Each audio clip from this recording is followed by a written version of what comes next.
À Binjaville, le projet de construction de logements sociaux et économiques avance bien. En visite dans la localité pour s'assurer de l'état d'avancement des travaux, le ministre de l'Habitat et du Logement social a pu se rendre compte du travail abattu par les promoteurs immobiliers. Je me suis rendu compte que beaucoup d'efforts ont été accomplis. Beaucoup de jeunes promoteurs ont fait beaucoup de choses sur des terrains que je constate pas faciles, des logements sociaux. Il y a des espaces aménagés pour les jeux, en tout cas beaucoup d'efforts.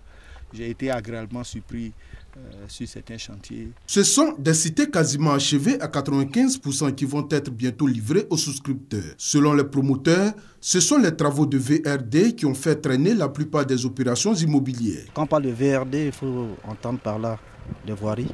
Voiries, c'est des ouvertures de voies, vous avez vu le bitume, tout ça. Et par la suite, il y a les assainissements. Après les assainissements, il faut quand même évidemment des espaces verts. Et il faut, au-delà de la construction des logements, créer un cadre de vie vraiment sain pour les souscripteurs. Niamey Kona souligne que les premières maisons doivent être livrées d'ici fin avril. Cependant, il insiste sur la nécessité de fournir des maisons totalement prêtes à habiter afin d'éviter des travaux supplémentaires aux acquéreurs. Il ne faut pas que les gens habitent les maisons, il y a la saison de pluie qui arrive. Il y a des inondations, il faut qu'ils habitent des maisons où il y a l'électricité, où il y a l'eau. Tous ces problèmes-là n'ont rien à voir avec la construction de la maison, mais sont indispensables pour que les maisons soient habitables et pour qu'on procède à la remise des clés. L'objectif de 60 000 logements sociaux et économiques fixé au démarrage du projet par l'État a été porté à 150 000 d'ici 2020.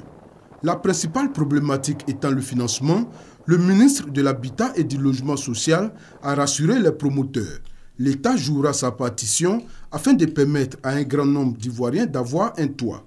Niamey Kona invite donc les populations à poursuivre les souscriptions.